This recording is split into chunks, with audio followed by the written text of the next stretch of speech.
people do it like this, where they slide their hand down and they push the hip, and then they bring the nose towards the horse's shoulder or towards the knee like this.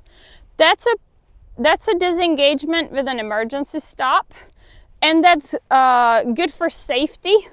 It's good to always have that, but I don't practice it all the time because that throws the horse off balance too much. So if your horse does it that way and you've been practicing that way, try to wean off of needing the nose for the hindquarter yield. You can go ahead and play with some disengagements. I like to do this from a walk. A lot of people train it from a standstill. I like to have the feet going already and just come from the walk into a stop. Notice that the right front foot was pivoting. So the goal is that the right front foot stops. Okay, I'm going to show you the technique of how to train this now. I'm riding with bumper spurs and I also have a dressage stick. You can pick either or you can use both. It's up to you. I usually alternate when I train, but I brought both today to show you the difference. So I'm riding with contact. I have shorter reins where I tip the horse's nose out towards the hip just a little bit to where I can see the corner of the eye. I slide my right leg back to where my heel is under my hip or further back behind my hip. I tend to do my hindquarter yields with my legs pretty far back. You can see that my heel is way behind the line of my hip. And then as your hand is out here, if you have a stick, you can go ahead and tap the hip. Obviously this mare already knows how to do this really well. She's pivoting on that right front foot. And then if your horse leaks forward during the yield, just do kind of a yield that's good enough and improved each time a little bit. And then go ahead and finish on a backup if your horse leaks forward. Most horses do. So finish on a backup, rub your horse, give him a treat if you'd like. You can either support the pressure with the stick right here, side to side with your stick, your hands coming out and then towards the tail if the horse doesn't do it. But it is important that you support with this balancing rein so that your horse doesn't overflex the nose like this if you had slack in the outside rein. And then they might start leaking this. I'm going to cause her to do it.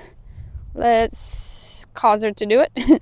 There we go. Then they may start kind of leaking their shoulder out. She doesn't even know how to do it. She's so stuck in it. There we go. Your horse may just be kind of walking circles like this because you don't have that outside closed. And the way you close the outside, you have few options. You can go across the withers. Now, when I say withers, this area right here, don't go any further forward. If you're over here, the horse can still take the nose and flex the neck. Do you see how I close that up now? And now she can't flex the neck more than this. So that's ideal. Or dressage, English dressage riders like to pull back and go towards the point of the hip. So that's up to you. This is more, Western style. And I like it because the horse feels it and they're starting to learn a little bit of the neck rein on the outside. So I usually use that. And you can also bump with the left foot right here behind the girth forward.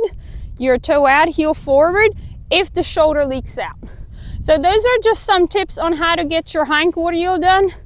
As you're practicing it, ideally you can go from a loose rein. Don't just hold on to your greener horse if you have a greener horse all the time. Shorten your rein by using the choking rein like this. I can have Sydney zoom in. Just right here, I grab it and I'm pulling up until I feel contact. In the meantime, I'm riding my horse forward so they're not stopping on me. My elbows are just hanging on the side of me. So I usually like to ride with contact. Like if my arm's loose right now, just bend my hand and my rein should be right here. So make sure that your arms and shoulders are nice and relaxed.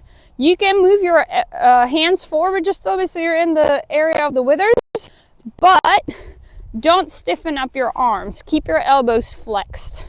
So look where you're going to go. Look at the hip. Don't lean anywhere. Just twist around your spine. Tip the nose out. Slide your right leg back.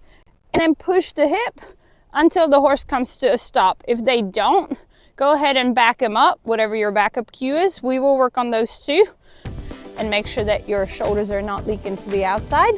And if your horse gets really heavy in your hands, make sure that you shift your weight back and bring them back to you. Stop and back him up and get them off your reins.